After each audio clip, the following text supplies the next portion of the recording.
والصلاة والسلام على رسول الله وعلى آله وصحبه أجمعين وبعد. 2 live streams in one day, huh? You didn't know it was live stream, right? You knew it. Yeah, I saw the YouTube notification. I gotta tell them, man, y'all can't be sending comments and stuff I'm giving them, man. I'm sending like, no. Huh? No.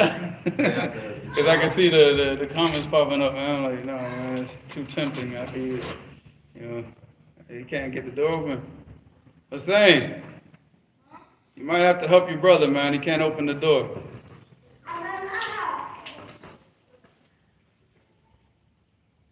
All right, so we're on chapter 113.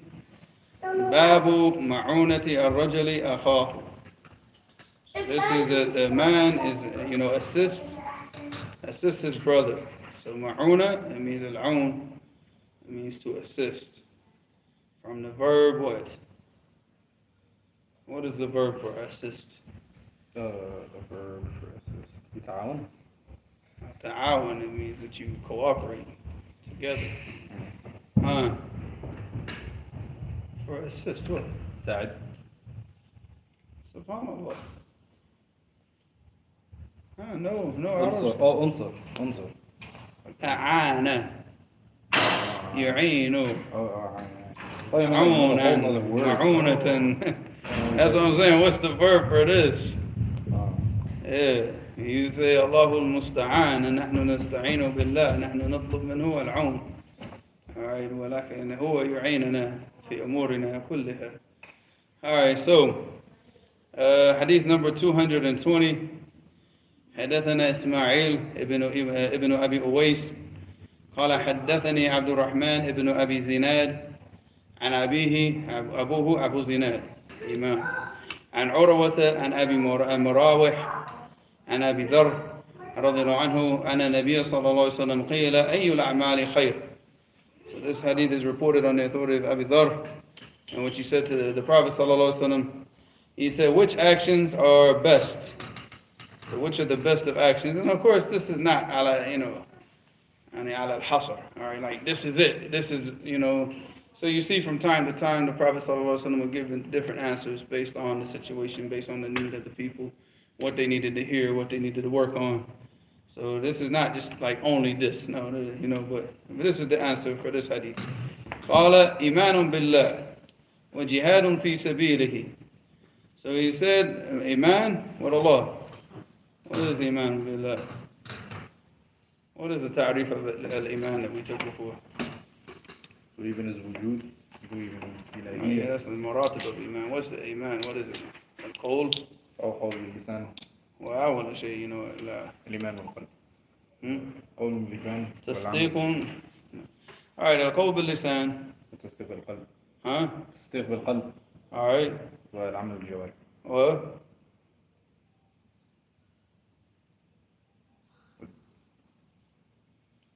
ويزيد وينقص. يزيد الطاعة وينقص بالمعصية. Now translate that for the people. Everybody's looking at you like. Iman is believing in the heart, doing with your limbs, and saying it with your tongue. And Iman increases with good deeds and decreases with bad deeds. Alright, so Iman billah wa jihadun fi sabilihi, and going out and fighting in the path of Allah.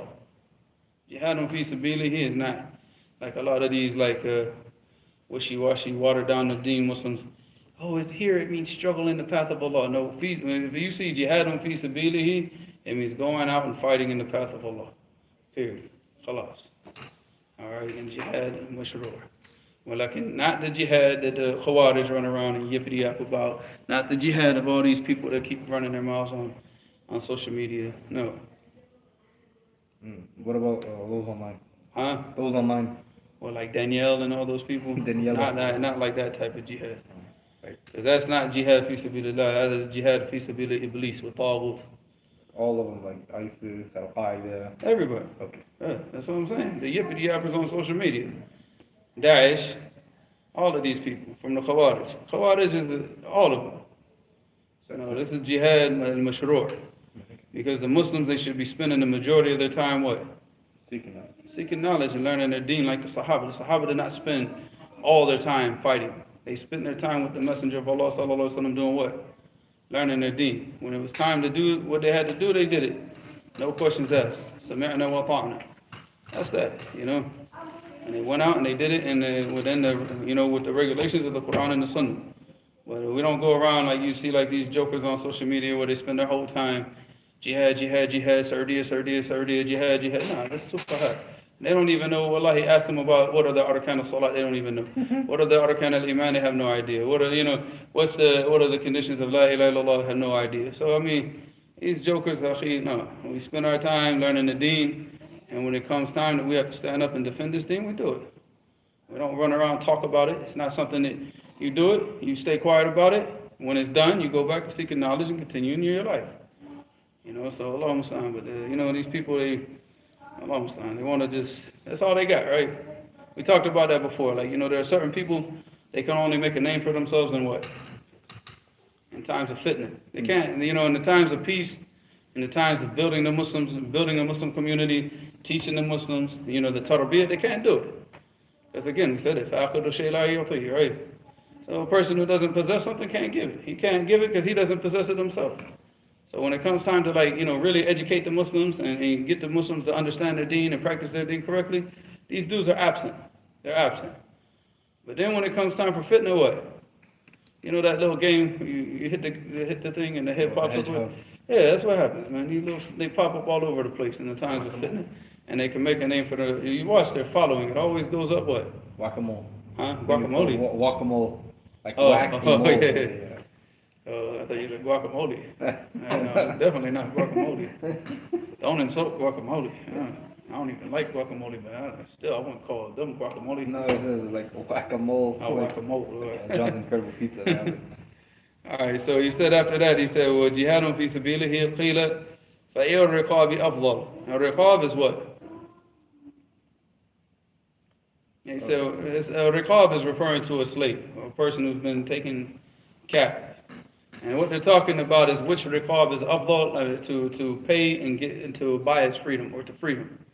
Alright, because this is talking about freeing the person, it's not talking about taking the person. Alright, so he said, فَأَيُّ الرِّقَابِ أَفْضَلُ قَالَ أَغْلَاهَا ثَمَنًا وَأَنْفَسُهَا عِنْدَ أَهْلِهَا. He said the person who's held captive and the person who has the person wants what? The highest price for him.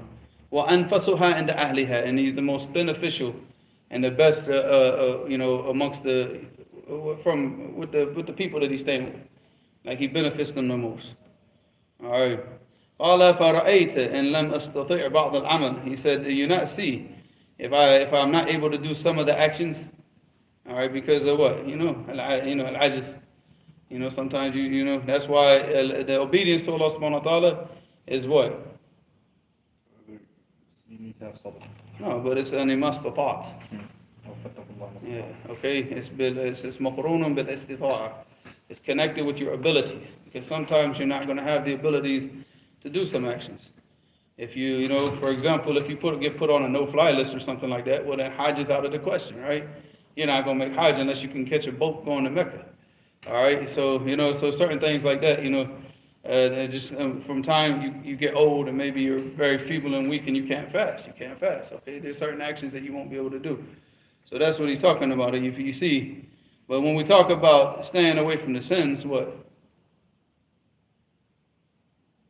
إِذَا أَمَرَتُكُمْ بِشَيْءٍ فَأْتُوا مِنْهُ مَا اسْتَطَعْتُمْ. All right, that's that, right? But he said, well, إِذَا نَهَيْتُكُمْ عَنْ شَيْءٍ what?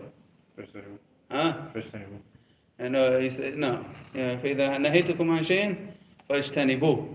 Stay completely away from it. Because here, when you're doing obedience to Allah subhanahu wa ta'ala, you need ability. But you don't need ability to what? To not disobey Allah. You know, because to disobey Allah, it takes what? It takes ability, it takes time, it takes money, it takes effort. Sure. Yeah, you have to go out and do something. You know, you have to go out and get the drugs, and find a girl, and you know, or even if you're just sitting at home, whatever. But you still have to do things. You have to put in the effort to do the haram, right? So you're required to not disobey Allah, which requires what? Zero effort. It requires you what? Don't do it. So with the disobedience to Allah subhanahu wa ta'ala, al-ijtinab. Stay completely away from it. Alright, and then he said, after that he said, قيل فأي الركاب. Okay, we read that. قال أفرأيت إن لم أستطيع بعض العمل. You see if I can't do some of the actions. قال فتعين ضاعيا أو تصنع لأخرق. So he said, فتعين ضاعيا. In another narration, صانعا. So there's two different narrations, right? And the strongest narration is صانعا, but this narration we're going to deal with it. ضاعيا, it means what? فقيرا, a person who has no money. Because this, what? أمره إلى ضياع. يعني خلاص, he has nothing, no means of like supporting himself. Alright, أو تصنع لأخرق. Who is أخرق? What's the word so we don't get banned on YouTube? Mentally challenged. Is that a bad word still? Maybe. I don't know. What's the little California word that they use nowadays? You don't want to hear it. I know these are funny words. Unhoused. Oh, no. Like in Florida, the dude's homeless. He's homeless. The unhoused. Okay. Well, what's the word for mentally challenged person? Like, I'm just saying, in the books, in the actual books, they say retard. No, but retarded. It comes from. See, the word retard is not a bad word. See, these people, they want to take every single thing. Why did they call the person retarded in the beginning? No, because retarded, it means that your growth is slowed down. So his mental capabilities, they didn't grow up to this full potential because of some type of khalal, something that happened to him when he was born, or something, some situation that he had. So his growth, his mental growth was slowed down. So that's why they refer to it as what? And they used to always say this word. They say, don't drink coffee when you're a kid. It retards your growth. It retards your growth. But, you see, these idiots, they come around and start trying to change the language, trying to tell the people what they can say and what they can't say, and try to make, like words that are in the dictionary. Now, all of a sudden, that they're not permissible to use. So, but let's just go with mentally challenged for the mentally challenged people that don't like words. All right, so al-akhraq is like that, like a person who's mentally not, mentally challenged. He can't really, he's like really, really clumsy, and he can't, he has a hard time doing stuff. So you go and you help him out, and you give him a hand, and you do the work, help him out with the work. Wahem in Florida, in the comment section. Someone named Rubik's Bot ES says, "We miss you from Florida, Sheikh." With the heart emoji. My kids are gonna cry. My kids, like every day, they're like, "We want to go back to Jacksonville. We want to go back to Jacksonville every day." Even with the hurricane, huh? Waffle House closed. Huh? Is Waffle House closed? Waffle House is it closed? Nah, they closed everything in Jacksonville, but for no reason. Nothing hit there. Nothing. I don't know. It was only in the west coast of Florida, so yeah, man. Trying to keep everybody patient, man. Now trying to get on Greyhound again, man. All right. So he said, "Al tasna'u li akhraq." Qala fara'ayta an ad'aftu. And he said, "You see if I." All right. So in the first time, he just talking about the ajis, like he's not capable of doing something. But now he says, "What do you see if I become weak?" And weakened, he can't do these actions, right? So even like this, helping the mentally challenged person and helping the poor people, he can't do it because of a weakness. So a weak person, when he gets older and weak, he mostly stays at home, can't really do much. So he said, "أَفَرَأَيْتَ أَنْ ضَعُفْتُ قَالَ تَدَعُ النَّاسَ مِنَ الشَّرِّ." And protect the people and keep your evil away from the people. فَإِنَّهَا صَدَقَةٌ تَصَدَّقُ بِهَا عَلَى نَفْسِكَ. For verily this is a charity that you can give as charity for yourself. So if you're unable to do all the things of obedience, at the very least out of taqwa is what? Protect the people from your evil. If you're weak and everything and you can't do those actions of good, you don't want to go around oppressing people and doing wrong things to the people, backbiting this person and doing the mima and doing all this gossip in here and all this type of stuff, and the next thing you know, you have like whatever good deeds you did get in your life, they're all gone on the day of judgment. So just at that time when you're just really weak, stay at home and just keep your mouth shut. Don't speak about anything unless it's good. Just like the Prophet ﷺ said, "Man kana yu'minu billahi wal yawmil akhir falyaqul khayran aw liyasmut." All right, if the person believes in Allah in the last days, they let him speak good or what? Remain completely silent.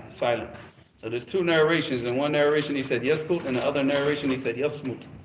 Yasmut, it means to stay quiet at everything, anything that's not khayr. Don't even talk about it completely. All right. So he said, فَإِنَّهَا صَدَقَةٌ تَصَدَّقُ بِهَا عَلَى نَفْسِكَ. This hadith is in Bukhari and Muslim. Should we take another chapter? Or are there a bunch of questions of what's going on? I don't know what. No, you said you wanted to get around yourself. Yeah, no, but I mean, I was going to read some more. We'll read like 2 more hadiths. I'm just saying if there's any questions. There's a question from a questioner named MK. Says, No, I'm only taking questions from Florida. oh, then never mind, yellow. Back to the class. Only Floridians can ask questions today. Khalas. No Khalijis. I'm going to get kicked out of California. All right, chapter 114. Tell the people you were joking. Huh? Tell them you were joking. What is that? About the Florida question. I wasn't. Oh, you weren't? No. So Khidr is up in the Khidar is up in the chat, or the other Floridians. Khalas, you have to pass your questions to the Floridians today. Today we got cronyism. Yeah. You look out for your homeboys. Yeah. Wait, you went off on me when I did that for a while. Yeah, because you did it. Yeah, don't you know this is the double standard of America? When you do it, it's wrong, but when I do it, it's okay. Come on, man. You haven't learned anything from all your living in America. This is the liberal mindset. Akhi, you got to learn how to do this, man. When you do it, it's wrong. When I do it, it's okay. Yeah. Oh, like manipulation. No, That's manipulation. That's called being a liberal politician. Yeah. That's called being manipulative. Yeah. And this is called getting blocked on YouTube. All right, so chapter 114. All right. Bab Ahlul Ma'rufi fi dunya, Ahlul Ma'rufi fil akhirah. So the people of Ma'ruf is anything that's obedience to Allah. So if they're the people of obedience in the dunya, then they're the people of what? Ma'ruf al-akhirah. That they'll be the people of Ma'ruf that they've raised up on the day of judgment as being from the people of Ma'ruf. This hadith is all of these are da'if. So anyways, just to give you a heads up. 221. حدثنا Ali ibn Abi Hashim. Now this hadith right here is going to be, yeah, you'll see. All right. Not the hadith, but the chain of narration. All right. That's the only good thing that you're going to see in this chain of narration. Right there. That's it. Khalas. حدثنا علي بن أبي هاشم. That's it. Everything is downhill from here. قال حدثني نصير ابن عمر ابن يزيد ابن قبيصة ابن برمة الأسدي. مجهول الحال. مجهول الحال. They know who he is, but his hal as far as narrating hadith, they don't know his hal. He's not known for being the narrator of hadith, so his hadith is rejected. Number 1. عن فلان شيخه مبهم. He didn't even name his sheikh. He just said عن فلان. Not accepted. Double ضعيف. قال سمعت برمة ابن ليث ابن برمة مجهول. Third ضعيف. أنه سمع قبيصة بن برمة الأسدي مختلف في صحبته. Alright, so this person, Qabisa, is they have a difference of opinion of whether or not the person is from the Sahaba. So it's like, nisfness basically. And I didn't get a chance I was too busy looking up something else, so I didn't get a chance to look this up. Because it's kind of hard to do that on a Friday. You sit home, you eat with your family. What are you going to do? Start looking up names of people. So I'll go back and double check this later on. Curry pizza. Huh? Curry pizza. We didn't eat curry pizza today. But so if the person is considered a Sahabi, then there's no issue. If the person is not considered a Sahabi, then what? Then to add on to all of these majahil, the hadith is mursal. So there you go. You have another illah if the person is not a Sahabi. Qala. Alright, so how many da'ifs do we got? We got a majhul al-hal, we got a mubham, we got another majhul, and we got a fourth one that's iffy. Is the person a Sahabi or not?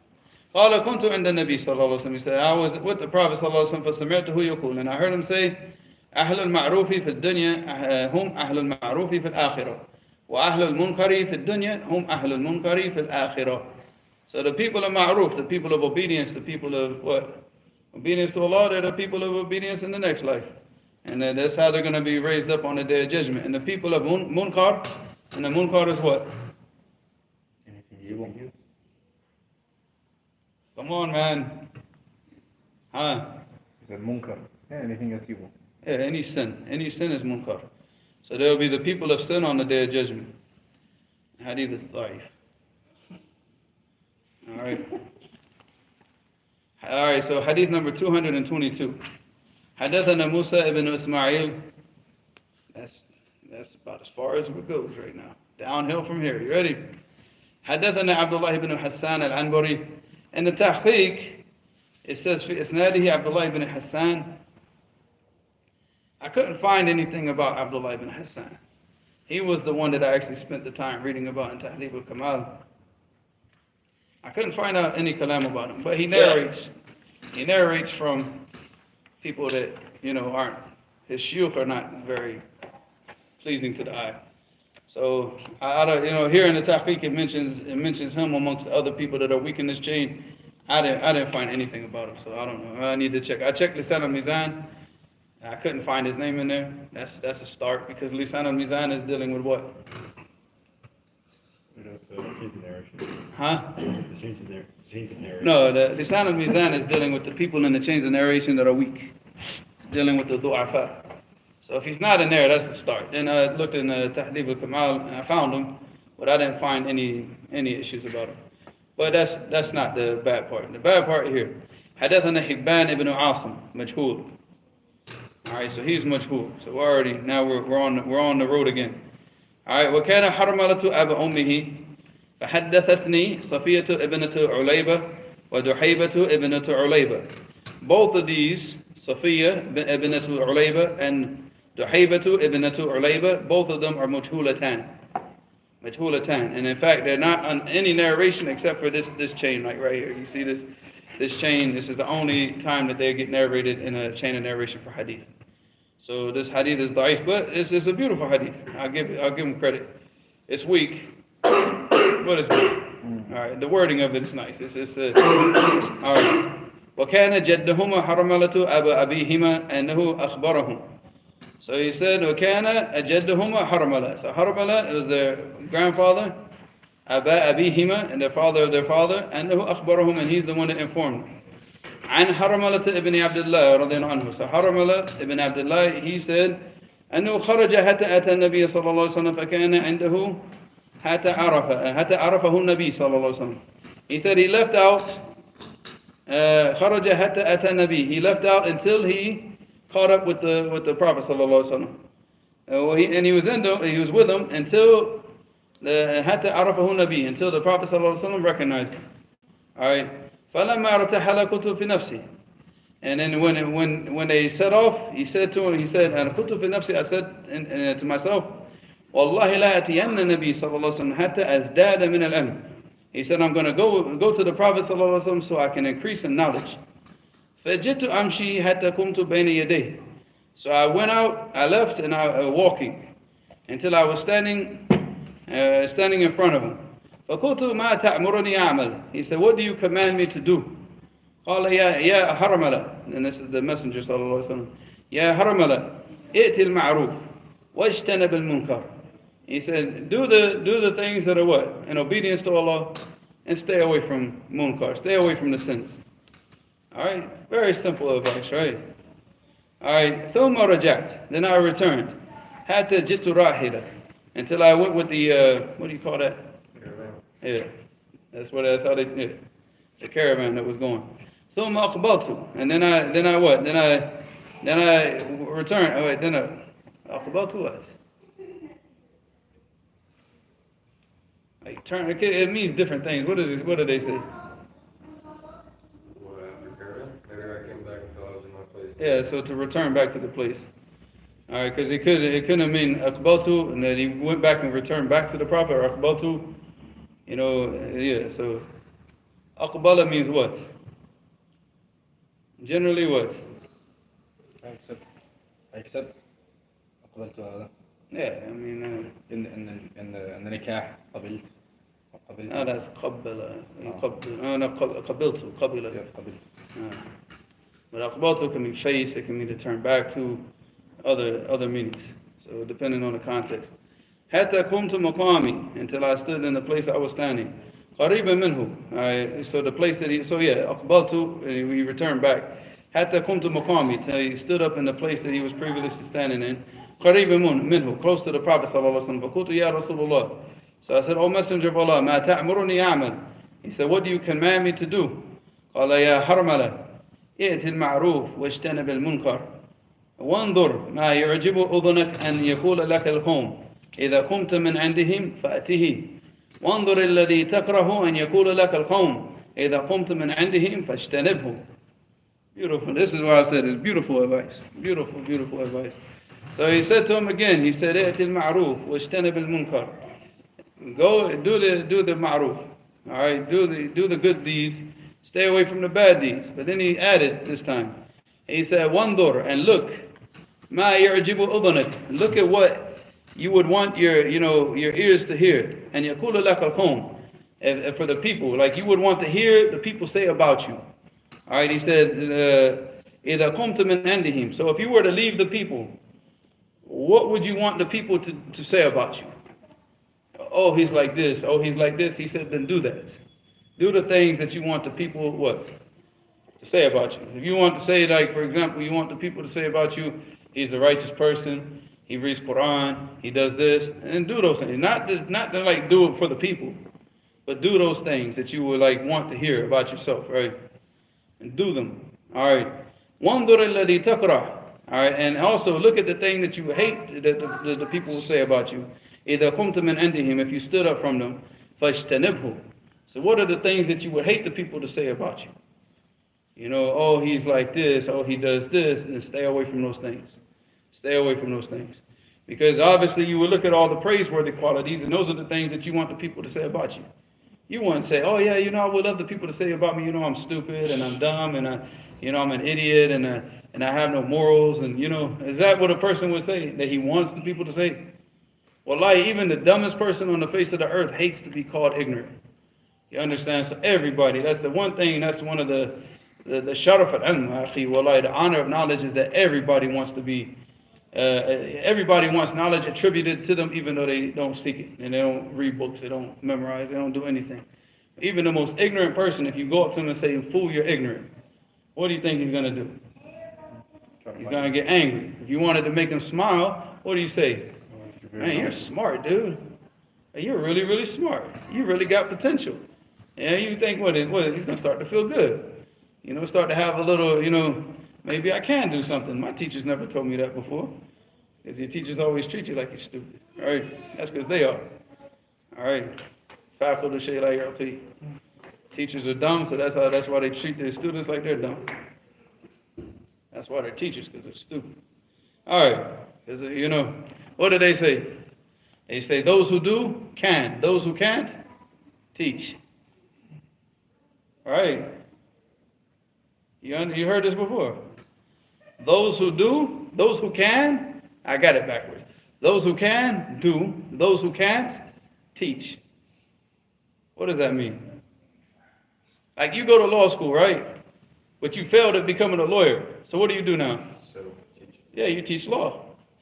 You wanted to be a boxer, but you had a horrible amateur career. You got knocked out all the time. What do you do now? You become a coach. Yeah, that's it. So those who can do, those who can't teach. That's why we're raised up with a bunch of stupid people, man. This is why, like most of the people in America, they have such what's the word I'm looking for? The lack of self-confidence in learning and education because of what the teachers did to them. It's amazing, right? It's amazing. I hated learning. I hated learning because of what?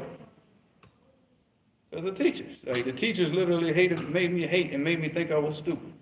It wasn't until I actually got locked up and started reading a lot, then I started coming out arguing with all the teachers. Then I was like, wait, man, I'm not as stupid as you think I am. You're all the stupid ones. All right? Go back and think about your life and look at it. You see who destroyed that love for learning for you. Oh, of course. The teachers. And you come back and you just start refuting everything. Well, that's what happens. That's what you do. You get all these fat middle class women that can't, that been divorced 4 times, and then put her in the classroom to teach, and now she destroys your life with hers too. So Allah musta'an. She got short hair. Short hair, and shit. She yells at people in Starbucks. And double chin. Saggy Allah arms. musta'an. Bye YouTube channel. All right. That's what we used to say, man. They wave and they stop, but it just keeps waving and waving and waving. And they'll keep okay. And they because their life is bad, they want to destroy your life, and they do. They make you hate learning. So he said, so that's beautiful advice. Like I said, the hadith is da'if. He said, فَلَمَّا رَجَعْتُ تَفَكَّرْتُ. He said, when I returned back, I started to ponder on what the Prophet ﷺ told him. He said, فَإِذَا هُمَا لَمْ يَدَعَا شَيْئًا. And then he said that these 2 words that the Prophet ﷺ told him, they didn't leave what? They didn't leave out anything. They didn't leave, like he basically gave him the formula for all good in the world. It didn't leave out anything. Do the ma'ruf, stay away from the munkar. Very simple, right? Do the things that you would want the people to say about you in your absence, and stay away from the things that you don't want the people to say about you in your absence. Very simple. Nice little formula for success. Like I said, the hadith is da'if, but mashallah, the words, beautiful. Beautiful. Any questions? Questions? Huh? No questions? No, not from Florida. I'll forgive the people not from Florida. Yeah. But a questioner named NK says, some women are more sensitive to sugar. So when she has a large amount, she feels pain and discomfort in the down area. But it isn't an infection. It's not an illness, but some women are just like that. But if she avoids having lots of sugar, she's fine. Is this a defect that they have to inform a potential suitor?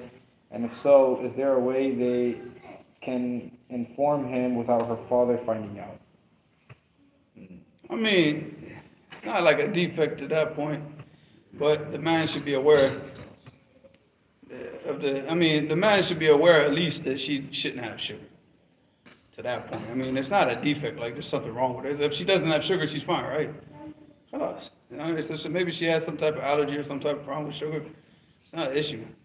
It's not like she's going to turn into a gremlin at midnight or something like that. So khalas. I mean, werewolf. Yeah. So, I mean, just the main thing is just stay away from the sugar, inshallah. So she doesn't have to tell the suitor. So the suitor doesn't have to find out. I mean, if she thinks it's going to become a fitna, because maybe he loves sugar. I love sugar. Huh? I love Oreo. Yeah, so I mean, if he wants like, for example, tea with all the sugar in it every single day, and he wants her to sit down and drink with her, and then drink with him, sorry, and then it's going to be a problem, then she needs to let him know. Yeah. But you never know, man. He might be one of those guys that hate sugar too, so there you go. What are you doing, man? Jihad fi sabilillah. He looks like he's about to go throw rocks at a tank. Huh? I mean, he was posting tanks on his WhatsApp today. Questioner Min al-Muslimin alhamdulillah rabbil alameen says, is it permissible for a woman to have a bridal shower? Allahu a'lam. I heard it's imitating the kuffar. And you are right. What you heard is correct. It's when all the women get together and start clucking like a bunch of chickens. They get together and they celebrate the wedding before the wedding. So, Like a bachelor party? Wait, I'm sorry, guys. Today I had a lot of food, man, and I'm not in a good mood. So everybody's getting. Let's talk about retarded now. Now the women are gonna hate us now. So like they do a bachelor party for the Yeah, exactly. And normally they do it at the same time. Like the women stay busy with the bridal shower, while the man goes out and commits fornication on his last night of freedom. with the same girl? Huh? With the girl or with another girl? No, with another girl. Most of the times a dancer or a prostitute, but yes. This is a civilization. These are the civilized kuffar that we should aim to be like. Hey, you got one more night of freedom, man. Let's go out and go, hook up with a prostitute or a stripper. That's nasty. These are the kuffar that these Muslims want us to be like, so Allah musta'an. Wait, speaking about the bridal So let's shower. go ahead and get like hepatitis C one night before the marriage, right? Go ahead and, hey, let me share what I got with you, you know? So along this time. Go ahead. Speaking about that, makeup. Is it haram for a woman to wear makeup? Outside of the house, yes. What about to her husband? If her husband doesn't like it, then no. Because remember when Abdul Malik, he was going off saying it came from It came from sihr. It's a practice of witches. and prostitutes. Well, the prostitutes took it from the witches. So the thing about it is, no. I mean, I don't like. For me, I hate it. So, Yeah, me too. huh? You don't want your wife to do that. Yeah, well, like, why would a man want his wife to look like a prostitute? Oh, you're saying why? Yeah. Well, because most of these dudes are sick. Yeah, they get used to it. Yeah, because of what they're watching on the internet. So, and they're trying to paint their wives up to look like that type of craziness. Nah, man. Look, man, you have a sickness in your heart, and you watch stuff that you shouldn't be watching. Don't go get married to a Muslim sister and practice that stuff on a Muslim woman. Keep that stuff to yourself, man. Keep that stuff to yourself. But they don't. They turn it. What he's going to do is he's going to take a beautiful, innocent Muslim sister. All right, he's going to bring her into his house, with a smile on his face, and he's going to turn her into a prostitute in the house while she dresses up and acts like a good Muslim outside of the house. And that's sick. So the women, they shouldn't want to put on all this makeup. The majority of men don't like it. And the men that do like it are the men that those women would not want to be with. I've never met a man that actually liked women that did that type of makeup, except for those dudes were not the types of dudes you would marry your daughter to. Allah knows best. I don't know. Does anybody here like makeup? Ew, that's nasty. Makeup is disgusting. Nobody. So, henna, yes. Henna is beautiful.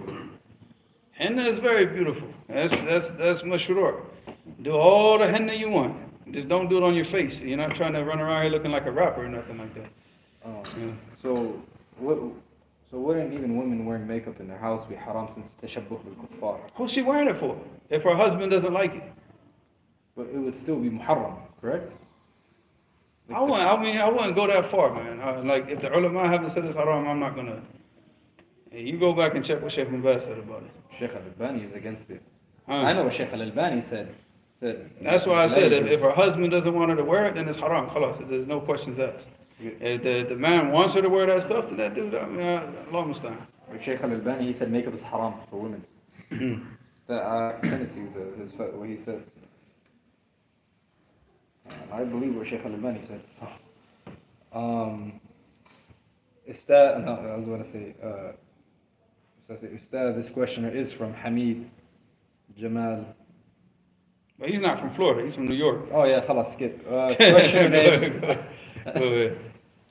He's from the East Coast, khalas. Close enough. Only a couple thousand miles away, but Hamid Couple Jamal. thousand miles away between us and New York. No, just Us here, yeah, in New York, yeah, but not Florida and New York, no. It's a 14, 15-hour drive, that's it. Yeah. New York to Florida is 14-hour drive. 14, 15 hours. Are you sure? Look it up, type Yeah, Jacksonville yeah. to New York driving. 20 tops. But I don't know, I remember getting there pretty fast, man. It's like 8 hours in North Carolina, and North Carolina's like halfway there. So, yeah, man, you get on 95, I think, you go. Oh yeah, that's true. What? Because of us going to New York, or us going to Florida can take maybe like 3 days. Well, how much does it say? It was 13 hours and 46 minutes. 13 hours, 46 minutes, right? Yeah, 14 hours. 932.1 miles. Yeah. 369 hours. Here. Who's gonna walk from Jacksonville to Florida, man? 20 hours. Oh, 300. How many hours do you say it takes to walk? 369. 369 hours to walk from Jacksonville to New York. So, yeah, well, you better get some good pizza when you get there, boy. Because Speaking about Hamid, he's what's his question? We got off topic. Hamid said, can my mom give the clothing that was gifted to us to another person since there's a lot of... Can the mom give something that's what? That was gifted to her, from us to another person. That was gifted to us to another person since there's a lot of. Wait, I don't understand now. Who was it? Who was given the gift? Mom. That even what she wants to give away the gift that she was given. Yes. Get the permission of the person that gave it to her first. If like somebody gave you something because maybe they think that you're in need of something, so they're trying to be, nice about it, so they give you something, but you're not in need, but you know somebody who is, tell them. You go up to the person and say, look, you gave me this. I don't really need it, but I know somebody who does. Is it okay if I give it to them? You think the person is going to say no? Because if they gave you something, mainly they want to, if they gave it because they're trying to get reward, then there's not going to be an issue. Now, if they gave you a gift specifically for you because of they're trying to be good to you, you keep that. You don't give that away. Because what's going to happen if they accidentally just end up in the house one day and see the thing that they gave you? That's my revenge for the hiccups. Now he wants to laugh at you. What's the revenge? He's quiet all the time. No, for the laughing. He doesn't laugh. He just smiles. Him and Safe are like the two quietest people in the class. Your revenge, my God.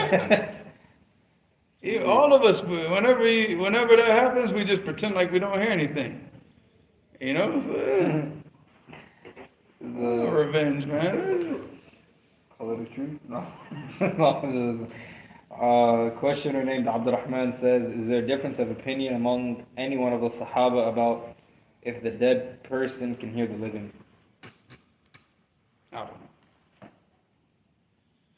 I know, as far as the Prophet ﷺ, when he spoke, spoke at Badr, but some of the people say that was from the khasa'is of the Prophet ﷺ, so Allah knows best.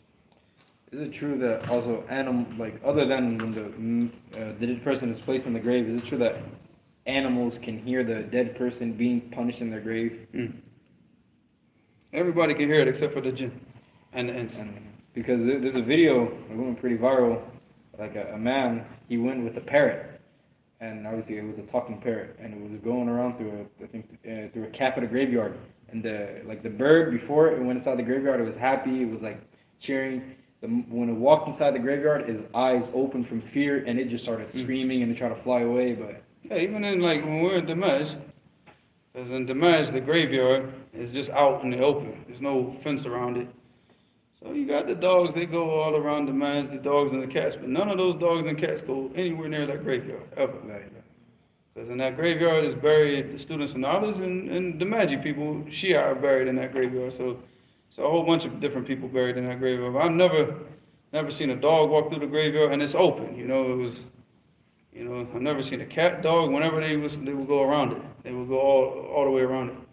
So, even if you go to any graveyard here, have you ever seen a cat or a dog walking around the graveyard? Huh? كان مثل الغراب يعني. And a ghurab. Yeah. Because in the video, it looked like they went through a Christian graveyard. And there was a certain grave where the parent, it would look down, it just started screaming like crazy. It just really started screaming. And parents... now you can go to the graveyard and get an internet connection. So. all through the shit. You know that? I told you about that. You can go to the graveyard and open up your Bluetooth now. Go and find out. See how many Bluetooth connections you get on your phone from the graves. Wait, what's the ruling of going to a Catholic graveyard? It's permissible? Or just... For what purpose? Because I know the Prophet ﷺ, Allah gave him permission to go visit his dead mother. Is that something that's just خصوصا في he said زوروا القبور لأنها تذكركم الموت. He didn't specify what type of graves. He just said visit the graves because it reminds you of death. Death or the afterwards? Huh? Death or الآخرة? يذكركم الآخرة. Just leave me alone, man. Just let me make my mistakes today, man. Yeah, I'm done. Well, I was like, I want to cancel this class today. Well, I can't do it. Huh? MK says, what about attending baby showers? None of the gender reveal stuff going on and congratulating a sister before her labor.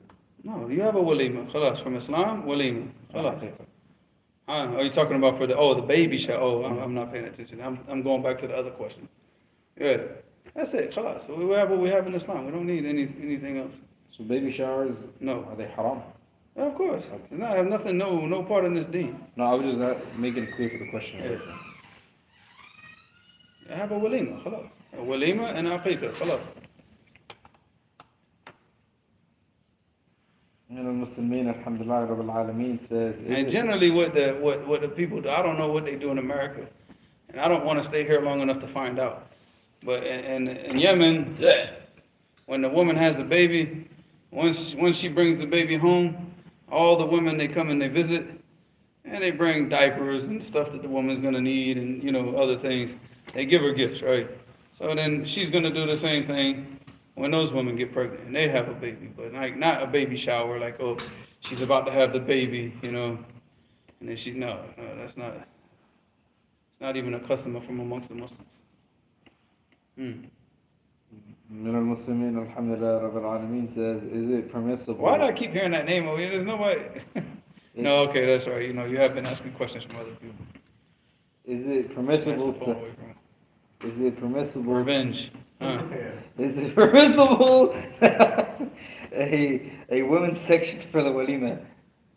Is it permissible to have a women's section for the walima? No, women have their own thing. What do you mean a women's section for the walima? They just have their own thing. Yeah. I mean, for the men, the day that the men are having the walima for the men, I mean, obviously the women mostly going to be cooking, so, and it depends. So where the walima is at. So let's say they're going to have like catering or not catering, but a lot of the times the women are going to be doing the cooking. So the women are going to have their own thing going on. So let's say it's in a certain hall, 2 hours. The men don't do the hall. Let's just say there's a situation. The men do the tent in the middle of the street. Say there's a situation where there is a hall where the men are going to go to, and there is 2 hours for the men, then the men leave, and then another 2 hours just for the women. As long as they're not mixing, there's no problem. Okay. Yeah. There's a certain situation where something like that. Hey, you don't get like Ahmed up there like go Zainab. Yeah, I mean, come on, I mean, come on. As long as they're not mixing, no problem. So. MA says, how does one keep himself from focusing on others' faults if you know and see them in the open? Stay busy with your own. Stay busy with the faults that you don't want to be out in the open. That should keep you busy.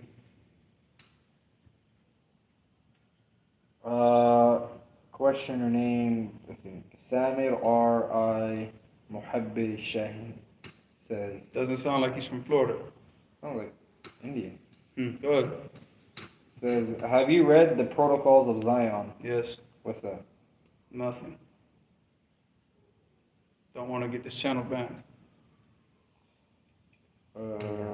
Abu Nusayba Al-Albani says, is it permissible to take images of one's self's progress on the computer or phone? No.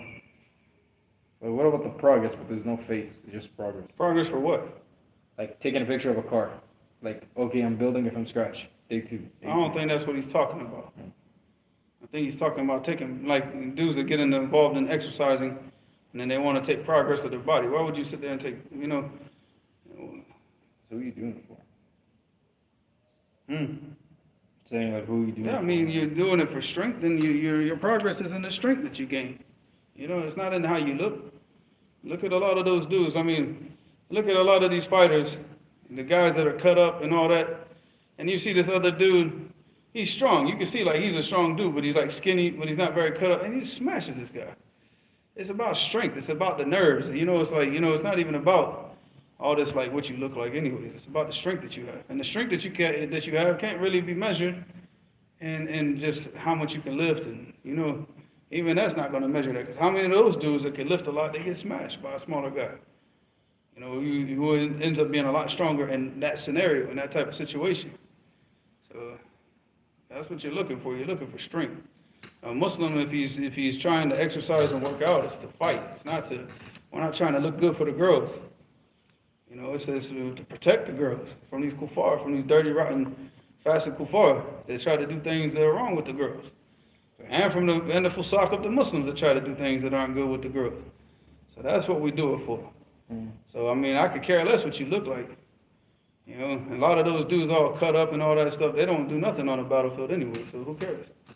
Scared as people on the battlefield, so it doesn't really matter. Let me say something because the people. The Ustad made it very clear on multiple occasions that please don't ask no questions about certain individuals. Don't ask no questions. That's a double negative. Like, Don't ask any questions. Don't ask questions about any. I got to do it to you because I do it downstairs all the time, so I make her feel. Now she can laugh at you now. But he's made it very clear. Don't ask any questions about certain individuals. Like, what are your thoughts on fulan fulan? So go back and ask the ulama, the people of knowledge. So if I just skip your question on purpose, and you keep saying, "Oh, Hamza, you skipped my question," I did for a reason. So please take heed. And it's not because we don't talk about these things. We do. But not everybody can take these things, you know. So it's like Sheikh Mufrad rahimahullah used to tell the students. He said, what I tell you here is for you. It's not for the public. This is public. We don't go and we're not talking about these things out in the public. We talk about these things with the people that can handle them. You don't talk about these issues of jarh wa ta'dil amongst the awam. These are not issues for the awam. These are not issues for the layman Muslims. These are issues for students of knowledge. So whenever we get up in these types of forums, you know, that are public, no, you know, you come to me and talk to me, you know, sit in the class without the cameras, without the layman's, you know, paying attention to everything, and we talk about those issues, but not like this. Not like this. It's not that these issues are not for them. They don't understand them. And all they see is whenever we do these types of issues, they just see, oh, look at these Salafis. All they do is they just attack each other. That's because they don't understand what's going on. And that's because these issues should not be taken to the layman, because they don't understand it. You know, you have to study years and years and years and years until you actually understand these issues of jarh wa ta'dil. So I'm not going to sit here and just like display this to people who have never studied anything. You know, just like Al-A'mash used to say. What did he say? Ya fulan, limada ta'alaka lu'lu ala a'naq al-khanazir.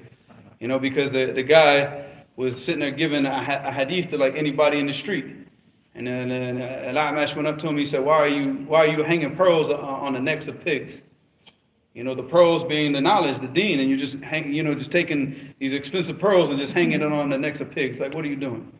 You know, and that was his reputation for him, like going around to the awam, to the laymen about these types of things that they're not ready for. You know, so the laymen stick with the knowledge that they can handle. You know, and that was a statement of Ali. You know, what did he say? وَخَاطِبَ النَّاسِ بِمَا يَعْرِفُونَ. You know, speak to the people with what? With that what they understand. تريدهم تريد الناس أن يكذبوا الله ورسوله تريدهم أن يكذبوا الله ورسوله. You want them to say that Allah subhanahu wa ta'ala and His Messenger, misspoke or lied or something like this or made a mistake. So because you speak to the people with knowledge that's above their understanding and they don't understand it, you don't do that. It's not issues for laymen. It's a huge mistake that people sit here and turn their dawah into that. I challenge any one of these so-called ashab al-jarh wa ta'dil in America. Show me one of them that actually sat down and read Fath al-Maghith or read any of these books where they got a true understanding and and they went through all these different books of jarh wa ta'dil. The books I'm talking about from the imams from before. They did actually. They went through these little minhaj books that were written by Dr. Fulan and Dr. Fulan and all this type of stuff. Yeah. So what do you? So hold on. We got reworded. What's your view on debating Christians for da'wah? Like publicly just debating Christians? No, publicly no. Not you Jews. Because it's a debacle. It's not. We don't get involved in that. Haram. That word scares people. I mean, if it's something like, for example, let's say that you're out giving da'wah, and one of these Christians comes up and just makes a scene. And now you have two choices. Now you can leave and make Islam look weak, or you have an argument against it. You stand up and defend the deen. But to actually make an appointment and go out and on a stage, like you see this munharif al-Bal Rafidi Daniel. And Daniel, he goes out and debates a kafir with a judge who's a kafir. Like, how are you going to sit here and debate and you're supposed to be defending Islam and the judge is a kafir? the judge for your debate is a kafir. Ya akhi, come on, man. Well, come on, man. Wallahi, ya akhi, subhanAllah, that dude is such a, what is it, tanaqud. Wallahi, tanaqudat, innahu shayn ajib, wallah. Ajib, you know, tanaqudat? Contradiction. Yeah, contradictions. You know what I talked about the liberals? What did I say to liberals? What? Bad for you, good for me. That's Danielle. It's manipulation. Like people do in relationships. Like if you cheat, it's bad, but if I cheat, it's good. Well, this is what the Hizbis do. The Hizbis, they say this is haram, but then one of their Hizb does it, and it's like, well, you know, he did it because, you know, and then they start to justify it. Nah, haram, haram. If you make inkar on somebody outside of your Hizb, you better make inkar on somebody inside your Hizb for doing the same thing. In fact, somebody who's inside of your Hizb, you should do inkar on him even more than you do to somebody outside, because he should know better. He should know better. But they don't do that, akhi, wallahi. They got these double standards, these tanaqulat, wallahi, shayn ajib, wallah. من المسلمين الحمد لله رب العالمين said, which book did Sheikh Muqbil recommend to memorize instead of Al-Ajrumiyya? Mulhat al-I'rab. He told him because it's easy, like it's very easy to memorize, and it's got a nice flow to it, and it's got more masail than Al-Ajrumiyya.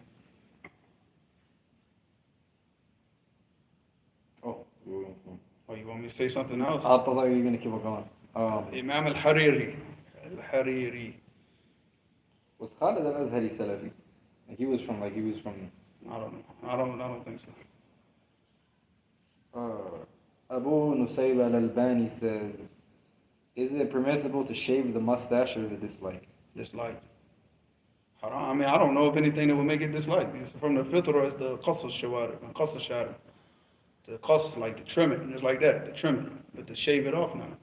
And especially now, because the people that they shave it off are Ahl al-Bid'ah. They're the ones, well, I mean, Ahl al-Bid'ah and the Amish people. Those are the two people that shave their mustaches off. You know, the Tabligis and the Deobandis and the Amish people. Well, I asked him in Ramadan, what's the ruling of shaving the mustache? And he said they're going against the command of the Prophet. Yeah, which is the fitrah. Qas al-Sharib. You know? So would that make him haram? Yeah, that's what I'm saying. To say it's makruh, you'd have to have something that will make it less. So it's haram. Okay.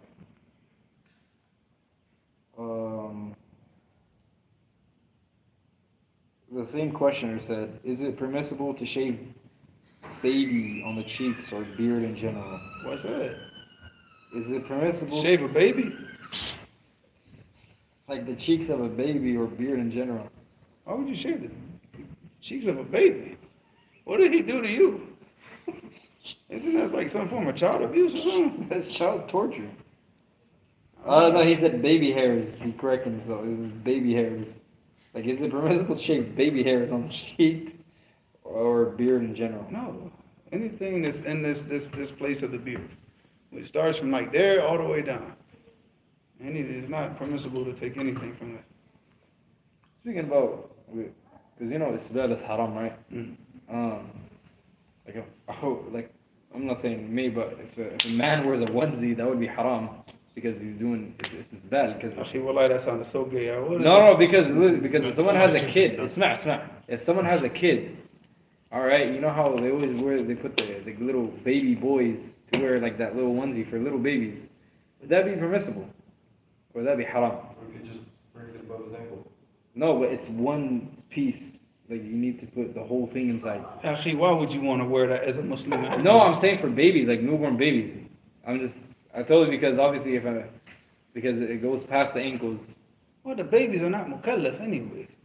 And they're not even mumayyiz. See, once the kid gets to that age, the age of tamyiz, you know, that's when you have to start teaching them these things because that's when he's going to understand them. Obviously, a 6-month-old baby is not going to understand that Isbal is haram, is he? No, but it wouldn't also... Well, no, but they put those on the baby to keep the baby warm, so... But there's other ways around it. Like, because, like, if we just, like, let a baby, for example... We're going to see, when you have a baby, we're going to see who controls what that baby wears, you or the woman. So the man. Yeah, no, we'll see. Because the man controls one thing. Here's the money. Go buy what the baby needs, and that's it. Because you think she's going to let you buy what you want? Oh, because like if a Two month baby, old baby be wearing thobes and your mama's like, come on, man. no, because if a baby like listens to music, you still have to stop that. Like that makes sense. So No, but wouldn't- music is haram. and it's bad as haram too. But that, who said that that's... Like I said, man, the purpose of why they do that is to keep the baby warm. Because like what my sister does, one of the things. she Because does- normally, like in the summertime, like Essa, when he was a baby, he is actually born in the wintertime. But then when it got to summertime, he's still a baby, right? He's just running around with a diaper on. He ain't got no onesie, no twosie, no threesies. He's just running around with a diaper, and you'd be lucky to catch him with that on sometimes. Cause he got to a point, remember, where he didn't even like diapers. He's like these diapers. He wanted to act like a hippie out in, So I mean, no, I'm saying, but they only do that in the wintertime. From what I understand, like it's too hot, 120 degrees to be wearing a onesie anyway. Because what someone can do, like for the onesie, but Can we change? Can we? No, come up like with for the another baby, name for this? like for the baby, obviously, for the baby. Call it like a parachute. Like that one Something, piece. Parachute. Okay, let's say or the something. one piece for the baby. Onesie. It doesn't cover the leg, like the thighs. Like you put that on and wrap the blanket around to keep the baby warm. That's sometimes what Man, my sister does. Go speak to the ulama. Does a onesie considered a spell? Yeah. And then the first thing that I could picture one of the ulama looking at you and saying, "Anta min ahl al-Iraq." No, because I see. Ahururiyatun anti. No, Aisha. What? No, because that's like a question like a lot of the Khawarij would ask, No, because it's actually something that's been on my mind for like a year already. Like, is it haram or is it not? Because it's a one piece and it goes past the ankles. And because if we can't let a baby listen to music, how can we let them wear isbat? That's what I'm thinking. Why can't you just bring it with the ankles? No, because It's a one piece. It's one piece. Like, how you- I don't know. Go ask the ulama. So the question is, the answer is Allahu A'lam. Yeah. Okay. You see, it's not as simple as you guys think. No, you know. made it. No. Because I know it's like that's not a question you hear every day, but someone had to ask it.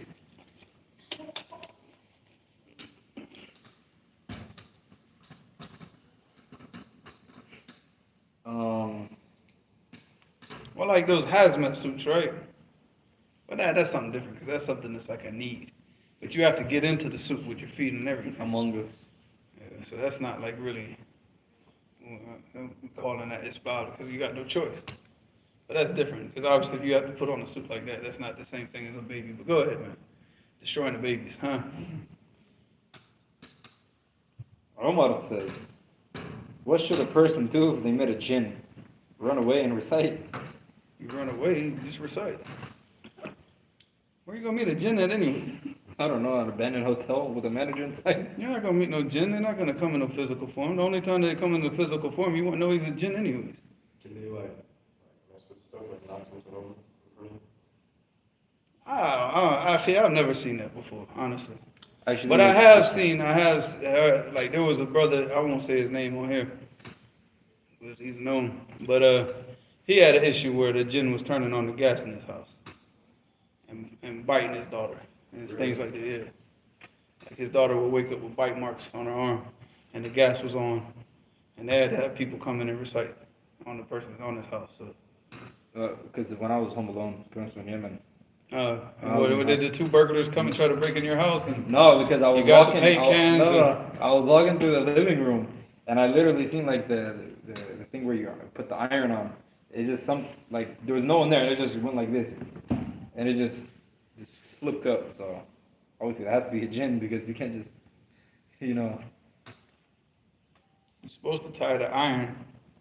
No, when no. Burglars come in and the iron comes down. And This is Home Alone. Yeah, when you're home alone.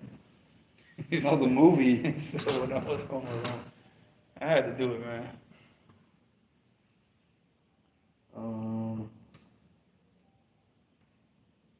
So with all these questions tonight, man. Abu Nusayb al-Albani says, can you explain this hadith? Soon the time will come when a man will recline on his couch saying, only follow the Quran, make lawful what you find in it as lawful, and outlaw what you find in it as lawful. There's a hadith all in it. I think it's in Sunnah Tirmidhi, Yeah, wallah. but I mean, regardless, that's showing the bottom of that person. Because these are like the Quraniyun. They say we're only going to take what we find in the Quran, and anything that we find outside of the Quran, we reject it. And that's kufr. It's kufr. Anybody that is inkar of the Sunnah is kufr. And you can't, even to make inkar of a hadith is accepted amongst all the ulama as being authentic, and this person just rejects it outright. That's kufr, akhi. So that's not but to sit here and say that we're only going to follow the Quran, how are you going to pray? How are you going to do hajj? How are you going to pray janazah? How are you going to make wudu? Okay, you can make wudu. Alright, because of the ayat in Surah Al-Ma'idah. But alright, what else? Like, how you going to, the walima, the nikah, the zawaj, all these different, things, how are you going to do them? Not just that, because regarding the wudu, because Allah said, Ya ayyuhalladhina amanu idha qumtum ila salati faghsilu wujuhakum.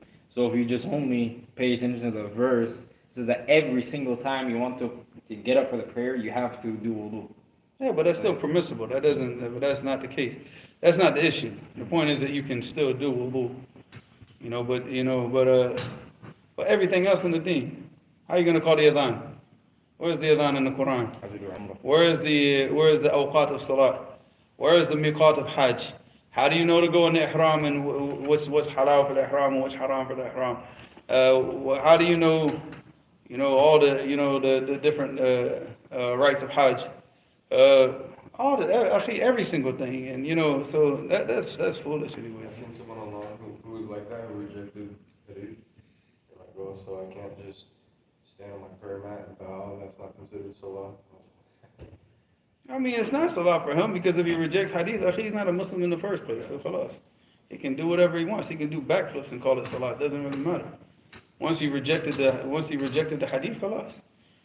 What was the point of Allah sending the messenger and the Sahaba doing all the work they did to preserve the statements of the messenger for this idiot to come here in 2024 talking about I'm rejecting hadith? You want to go to hellfire, that's your choice. This is not a question, but it's very, very interesting what this person said. NK says, I heard when camels had pregnancy complications, the Arab Bedouins would take them to graveyards and they would drop their load from all that fear. Have you heard anything of that? This NK says, I think about the whole sugar thing. Is it okay if she tries to inform him without her father finding out, without being in contact with him directly? No, he's the wali. How are you going to inform him like that anyway? Send the brother. Like send her brother. Or send her uncle or something. Yeah, inshallah. So that would be permissible if she sends her brother. Well, what's the problem with her father finding out? Well, her father doesn't know she can't have sugar. Oh, I guess maybe she's shy about her father knowing the issue that she might have. That makes sense, yeah. But then she's going to tell her brother or somebody else, ain't she? I mean, if it's an issue like that about sugar, probably her father should already have known. Nah, probably not. And women ain't going to talk about those issues to their father. The mother might know, but not the father. Questioner named Muslim says, I'm asking this question for a sister in my family. Is it permissible for a woman to wear nice undergarments for her husband? Or do they all have to be plain? Wear whatever, for your husband. But don't walk around the house in that stuff. In front of your kids. Keep that stuff, keep that stuff in the bedroom. Like these dudes, man, these sick dudes, they get their wives walking around the house in like short shorts and all this stuff. Yeah. So she's walking around in front of her kids in this type of foolishness. I feel like sick. Sick. What if they just live alone? Huh? What if they just live alone? Make sure nobody, but keep that stuff in the bedroom and keep everything covered. Keep that, when there's no possibility of anybody seeing that stuff. Can I ask you a question after the live stream? I said, can I ask you a question after the live stream? Stuff I ask it. Muhammad Fatima says, Uh-oh. I was told I'm being too strict that I don't let my daughter go to dance. Was told nothing wrong with a Muslim going. It is haram what these high school dances are doing. It is not permissible. I've seen it is haram. and the music and the free mixing. And then what they do afterwards. Well, see, the thing about it is look at the people that are telling you that it's okay, and look at their deen, and listen to you focus on the people that tell you that something's haram, and the people that tell you what it's okay, there's nothing wrong with it. Look at the people, look at what they do, look at their lives, and look how strong they are in the deen. Yeah, you never see these people in the masjid, you never see them doing anything, any khayr. But any shawter, mashallah, they're ready for it. They're ready to get down and boogie and make it halal. But when it comes to something that's this deen, they ain't got time for it. They're the ones yawning and falling asleep and making noises in the khutbah. So long story. Shut up. من المسلمين الحمد لله رب العالمين says when one is quoting an ayah, sometimes people do it in numbers. For example, 268. Is this permissible, and would this be imitating the Christians? Allahu musta'an. I mean, it's numbers. So I mean, if you want to say the number of the ayah so the person can look it up, that's fine. I've heard ulama say like وفي أول آية في سورة. And then say the surah وفي آخر آية في سورة. I've never heard. I mean, I've only known one person that was able to do that. One, where he was able to quote the number of the ayah for every ayah in the Quran. One person. But the ulama, I've never heard him say, ayah one kada, No. If you can do that, good for you. Fatima said, Hamza, you need to stop. But the same questioner said, is it better to memorize ملحة الإعراب than al-Ajrumiyya? Or you do shay'in for shay? No, I mean, see, al-Ajrumiyya has more shuruh, and it's makhdum. Makhdum, it means that the people, the ulama from before, they taught it, they explained it in all different types of explanations. So it's better because you can find more. With Mulhat al-I'rab, you only find you have like the explanation by Al-Hariri, you have the explanation of Al-Fakihi, and maybe Bahrak. Bahrak might, but I don't think so. I don't know. Bahrak has an explanation of Lamiyat al-Af'al, and he might have an explanation of Mulhat al-I'rab. But that's it, akhi. You're not going to find like a lot. But like you get like Al-Ajrumiyya, you have the explanation of Khalid al-Azhari, you have the explanation of Al-Kafarawi, you have the explanation of Al-Makudi, you have the explanation of Al-Fakihi, you have the explanation of who? Shaykh al-Aymin has one, Ahmed ibn Thabit has one, and these are the modern day people, and most of it, you see like a lot of shiuch, they taught it, they printed it out, so there's more resources for it, but and you have different types of books, like people wrote like I'rab of al-Ajrumiyya, people wrote Taysir, people wrote I'rab of the Shawahid, people did a lot of different khidmat for al-Ajrumiyya that they didn't do for Mulhat al-I'rab. So Mulhat al-I'rab is a lot easier to memorize as far as it being a poem, and it's like it has a nice flow to it. But like I said, go around, find somebody teaching it, find somebody find an in-depth explanation of it. I think Al-Bahrak he does have an explanation. It's called Tuhfat al-Ahbab, and I have it at home, which is kind of funny. So yeah, he does have an explanation. Striving Slave says, do laymen have an excuse for being ignorant? Will they be excused for dying on it? Widespread ignorance everywhere. I mean, it depends. Look, if the ignorance is by choice, or because you grew up in a society that just knowledge is not there, people are not calling to the deen. But I mean, if the person is like ignorant just because he doesn't have the urge to go out and learn the deen, then no, that's not going to be an excuse for him. It's going to be an excuse against him. That's going to be against him, not for him. Because it wasn't, because you got to go out. It's your duty to find out what the truth is. Layman or not layman, that's your duty. You're going to be held accountable on the day of judgment for your actions. So if you go out and you try and you make an effort to find somebody to teach you and find the proper resources, but maybe Allah just doesn't write it for you. It's just not there. Now you have an excuse. But there was an effort. But if you don't give any effort whatsoever, and you just decide that, hey, you know what? There's nobody here. I'm just going to work and sleep and watch Netflix and die stupid. No, that's not an excuse on the day of judgment. And you will be held accountable for that. That's not an excuse. Because, you know, you don't know what's there if you don't even search for it. And now with the internet, all you got to do, I mean, subhanAllah, you can get up and just type in anything in Google and just about find anything. You know, type in Salafis in Fresno, Salafis in Atlanta, Salafis in whatever, wherever you're at, Salafis in Jacksonville. You can find some type of masjid and find out where there's a student of knowledge and go and study. Or get online, there's a whole bunch of durus online, there's so much going on. It's like, now the excuses are just like, anybody with an internet connection, but they choose to do what? They choose to spend their time with things that have no benefit for them. Ooh. And then they want to say, well, do I have an excuse for being ignorant? No, you don't. Yeah, you don't have an excuse for wasting your life away from, you know. It doesn't work like that. Someone named Halal Investment Signals says, What? Halal Investment Signals. Sounds like a company promotion. Go ahead. How do we stay away from falling into tamyid? Practice the sunnah. That's it. Learn the Quran and the sunnah the way that the Salaf understood it. Teach that, practice that, and teach that. And stay away from these groups that don't have that in mind. They're out for the dunya. We keep getting asked this question like every 3 live streams. Tamyid? Some people say watering down the deeds, so it's just they just keep asking the same question but in a different form. Min al-Muslimin, alhamdulillah rabbil alameen says, is it permissible for little boys to wear gold and silk? I don't do this, alhamdulillah. No, because the Prophet ﷺ said it was haramu ala dhukur ummati. Dhukur. He didn't say in a different narration, but he didn't say rijal, he said ala dhukur ummati.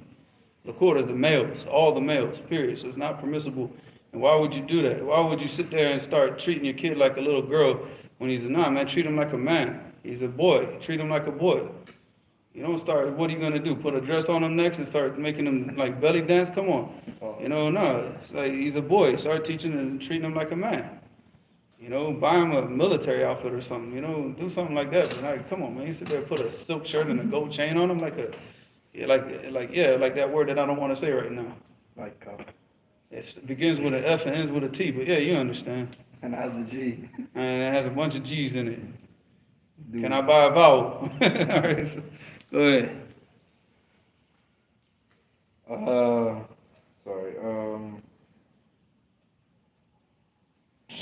Fatima said, how would you meet a jinn? You can meet a jinn in a physical form. Like, they could take a physical form. But like I said, how would you know that that's a jinn? You couldn't tell if it's a human or not. You know? Huh? تصرفات مش طبيعية.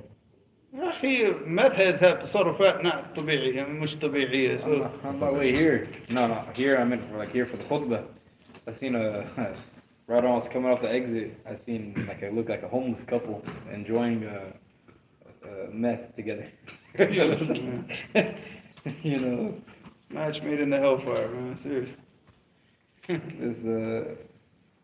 That's love right there, man. I drove past. I was like, man, I don't want to have anything blow in the AC.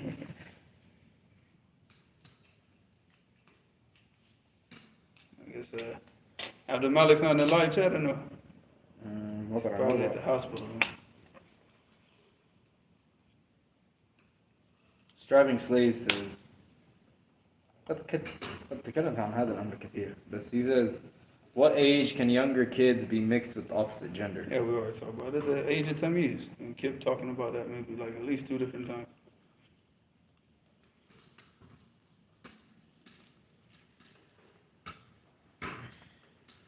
Okay. Fatih says, can you share with us a hadith or ayat that increases your iman? Any heart-softening hadiths you know? Go ahead. Talking to me? Hmm? Talking to me? Right now, I'm in shutdown mode. I've been working on finishing this book since 1 o'clock this morning, so I'm... Prophet said, sallallahu alaihi wasallam, in the famous hadith, وَمَنْ يُرِدِ اللَّهُ بِهِ خَيْرًا يُفَقِّهُ فِي الدِّينِ. Hadith man.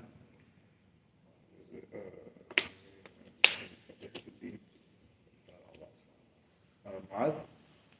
Hmm? Muawiyah. Hmm. Yeah, Muawiyah. Yeah, I know, it's not what it mean. Muawiyah.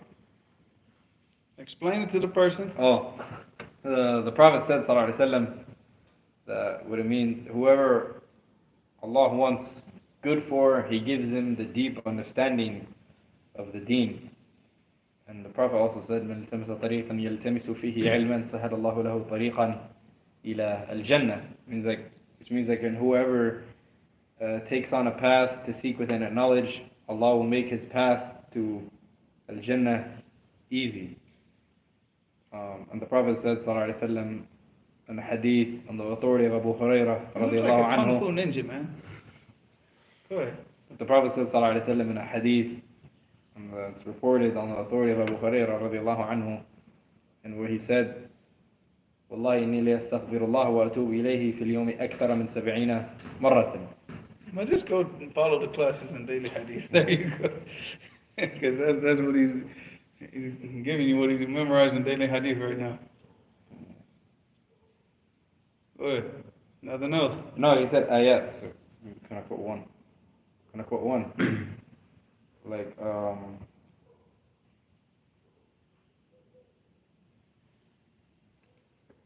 Allah said in Surah Yunus, ألا إن أولياء الله لا خوف عليهم ولا هم يحزنون الذين آمنوا وكانوا يتقون. Which means, you want to explain or? Go ahead.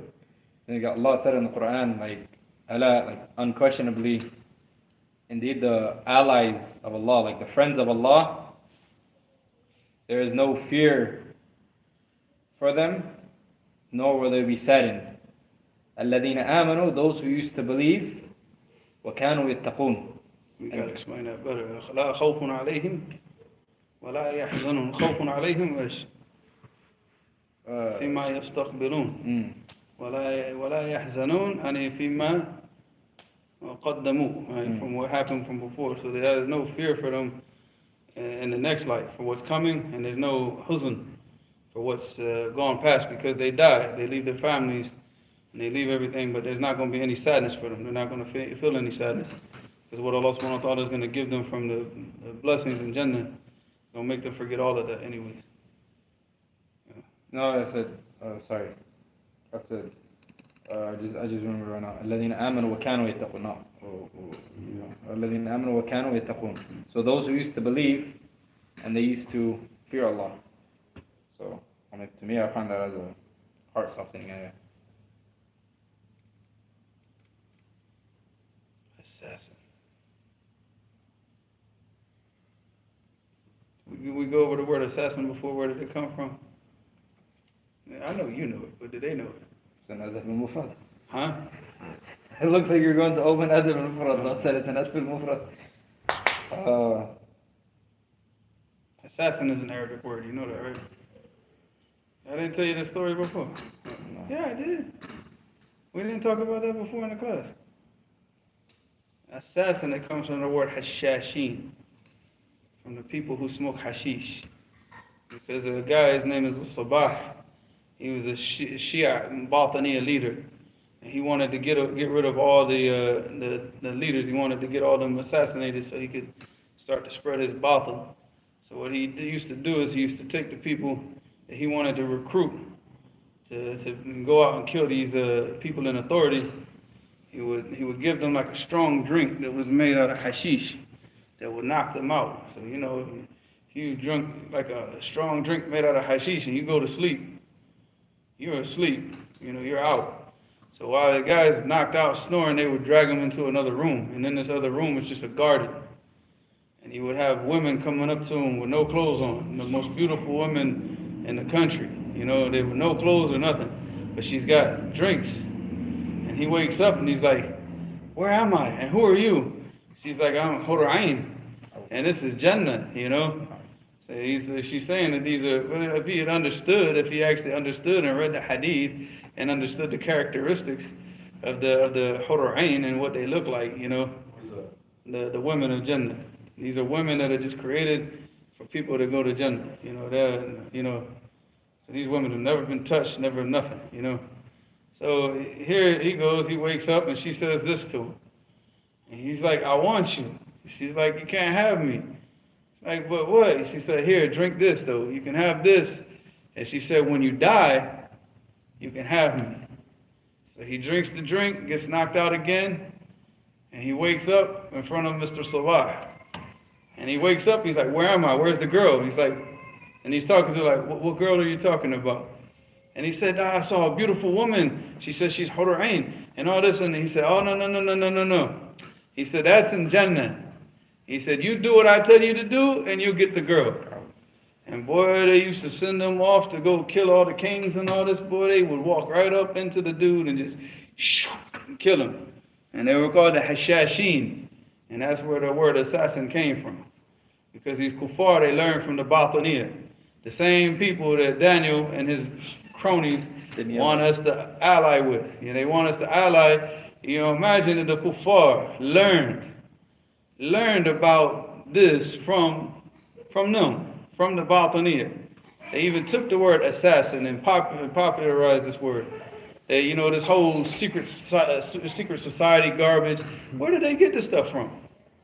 Where did they get it? The Knights Templar. Who were they allied with in the Hurub al-Salibiyah and during the Crusades? Who were they working with? Sure. They were working with the Rafidah. And then the Rafidah, what are they famous for? Killing Muslims. No, but I'm saying, what are they more famous for? Worshiping God. At-Taqiyya. What is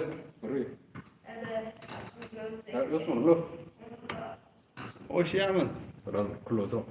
كله أزرق. هم كسروه. كسر بالغلط يعني انقطع بالغلط. يا أخي هذا كيماويات أنت تعرف هذا. Man, these kids. You think that chemicals are glowing in the dark? You think you should have that on your skin? Yeah. He's gonna be glowing. He's gonna be glowing in the dark now, man. I'm gonna have like he's gonna turn into like some glow in the dark frog or something now, man. Super frog. Glow in the dark. He's gonna look like the Friday Nights at Freddy's. But anyway, so even the whole secret society thing, it goes back to what? When the Knights Templar, they were associated, they were guarding, because the Christians, they only won one war, which was which war? Like, against what? Against who? The Muslims and the Crusades. Like, these kuffar, they always talk about the Crusades. Akhi, they only won the first war. That's it. And they got destroyed in every single war that happened after that. And the first war was because the Muslims knew that the kuffar were going, and they said, we're going to take Bayt al-Maqdis, we're going to take Bayt al-Maqdis. And most of the people, they said, and these kuffar, they ain't got nothing. Send this and send it. They didn't take them seriously. And they didn't know that these kuffar had already made these alliances with who? With the Rafidah. And that they had all these people working together. They didn't know this. So then what happened is the Muslims ended up losing. But then Muslims say, okay, all right, y'all got us on this one. We're going to come back and it ain't going to happen again. And that's when you see like the second war, the third war, and that was it. But see, for that war, they had those Knights Templar to guard Bayt al-Maqdis. Who were they guarding it with? Who were they allied with? The Shia. And where did they start to learn? They started to learn how taqiyya. How they can have like a face on the outside while hiding their true self inside. And that's where all this secret society, all of this stuff came from the Shia. And that's known. And who's the only person that I've seen in the English language that actually documented this in history? Who? Nobody knows this stuff, right? Because y'all just watch YouTube videos.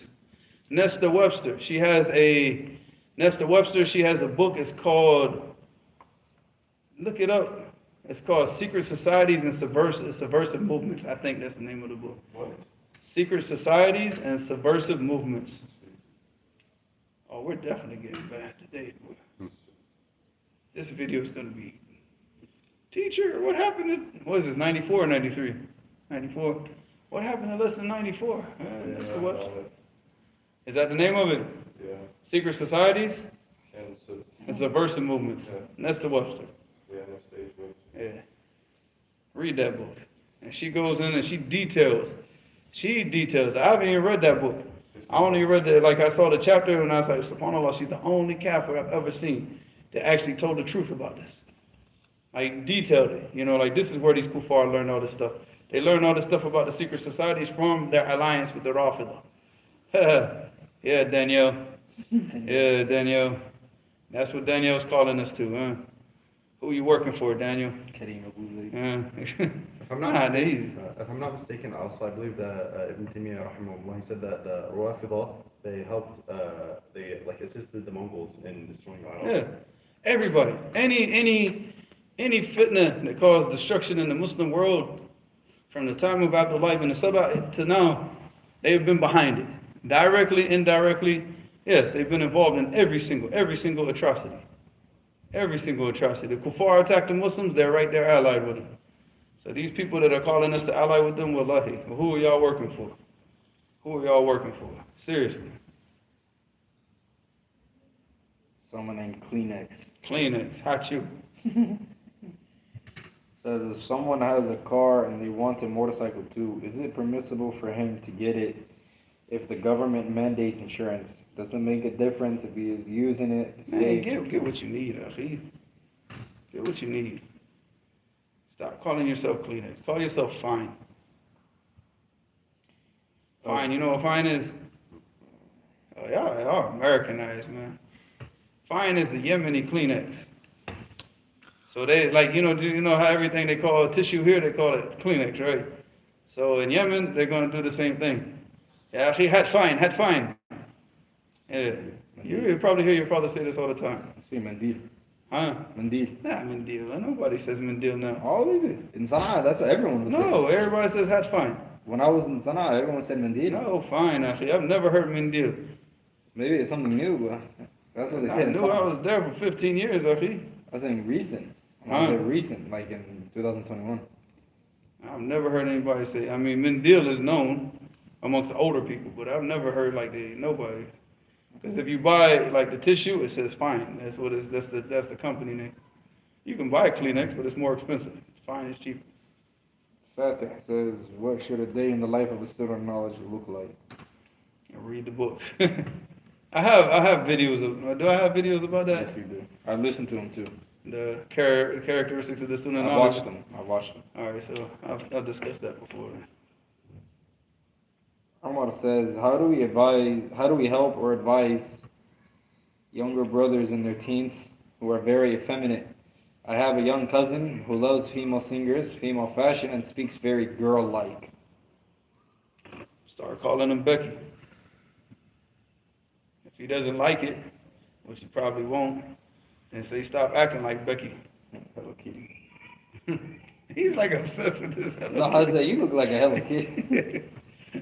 You remember when you said, no, I say Hello Kitty? I don't even know what Hello Kitty is, Akhi. It's for gay people. Tell you. And girly girls. That's probably why I don't know what it is. I have no clue what Hello Kitty is, man.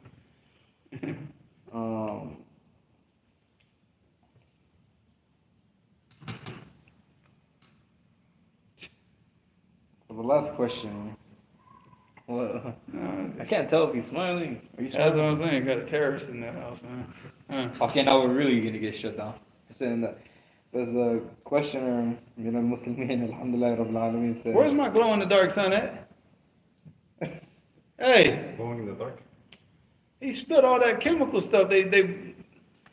Actually, man, I should have told. Like, man, if Obama's here, you know there's gonna be that's what I'm saying. Next time he ain't bringing nothing. What? Huh? Obama name. Yo, glow in the dark boy. أنت بخير. Burger boy. أنت بخير. طفي الضوء نشوف أنت الآن. نشوف لو أنت glowing in the dark, man. The questioner says, is it good if one studies Mulhat al-Arab but memorize al-Ajrumiyya? Nah, study what you memorize. Like I said, I mean, there is not an explanation, but there is a nazm of al-Ajrumiyya if you can get it. It's by one of the Shanaqita. Do not get the one by al-Amriti. The one that by al-Amriti, nobody I know nobody memorizes that. But there's one by one Shanqiti that he did a nazm of the Ajrumiyya, which is a poem. He took the Ajrumiyya and put it in poem form. Find it online, take that and memorize that, and then you can study al-Ajrumiyya. Khalas. Same questioner says, how should one memorize a really long hadith? And should they split it up and then connect it? Whatever, it's up to you. Whatever you can do. If it's like 3 pages long, then yeah, you break it up in the parts. Like for example, you got the 3 people in the calf in the cave, right? That's a long hadith. Right? Well, actually, that one's not really that long. But all right, well, let's just take that one for example. If that's too long for the person, you break it up by person, you know, and each person telling his story, and then you just go. And once you memorize all the different parts of it, then you just read it all together over and over and over until you done tadmij of the hadith.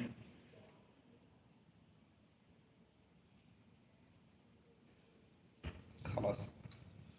That's it. And for the people, inshallah, the book is coming. I'm in the last part of this book. Hopefully, inshallah, I finish it this week. I'm on the last chapter right now. So, inshallah, this is a book on memorization of the Quran. So hopefully, inshallah, this. Let me see, what day is it? Friday. I'm not looking at the day. I'm looking at the day of the month. Hopefully, inshallah, I hope that it's like out by the end of this month. Because we still got to do editing. The brother still has to format it. And then after he formats it, I have to read it again. And there's probably going to be mistakes that I didn't see the first time, and I have to correct it. So I'd say like probably, inshallah, by the end of this month, the book should be finished. So this book is all on just the whole, it's the chapter on seeking knowledge. There's a chapter that I put about memorization of the Quran. So I mentioned this a long time ago. I said, and once I get the time, not really the time, but the desire, I guess you could say, to do it, is that I'll take that chapter and expand it to the point where it can be like a small book where I can go into details on every issue of the program. So inshallah, that's the book. So inshallah, hopefully it's finished by the end of this month, inshallah. I wanted to finish it today, but yeah, I couldn't really do much. And for all the Muslims in Fresno, and this is why I said there's no more, I never want to hear Ben and Jerry's mentioned in this masjid ever again. Ashab al-Jidar, our friends, our Yemeni friends, they have opened up an ice cream shop. Oh yeah. Right over by Food Max. We just went there. Yes, and it's very good. Very good. They got coffee. They got milkshakes. I worked there. Huh? I worked there. No, like he worked building the spot I did there. tile. Oh, so I didn't see you there working there today. Oh, you worked there, no, actual, yeah. So yeah, but we weren't there today. 'Cause I didn't know that they were open. I saw him going back and forth and getting to work. I didn't see you working there, so almost like you were working there the whole time. Just doing the tile. So there you go. Good place, man. Muslims, they own it. So no more Ben and Jerry's, no more buying ice cream from these kuffar. And also he said, I don't know, but he might be getting it. All right, I thought you were choking. Are we getting what? So now, I mean, we got Hamza with the coffee shop, and we got those brothers with the ice cream shop. So alhamdulillah. And then we got a bunch of other Muslim brothers that own gangster clothes shops. So we can get our dickies and all this other. Problem. Yeah. Allah understand. Well, Hamid says in a question earlier, I didn't ask it because it was obvious. The answer should be obvious regarding the tamyiz. It says, my sister is 9 and my cousin lives in our house. Does she have to cover herself? Does she have to now cover herself? Again. My sister is 9 and my cousin lives in our house. Does she have to now cover herself? She should not be around him. If it's a male, keep him away from him. They shouldn't be mixing together. Well, the questioner regarding asking about Ajrumiyya says, if one wants to memorize Al-Arba'un with the chains, is it okay if they use a different wording of the hadith or slightly than the one Imam al-Nawawi put in? I mean, you're going to have to use the most authentic wording. So that's what I'm saying. You go back to Ibn Rajab, you go back to his book, Jam' al-Ulum wal-Hikam, and you go back and you find the most authentic chain of narration, and that's what you memorize. خلاص. سبحانك اللهم وبحمدك اشهد ان لا اله الا انت استغفرك واتوب اليك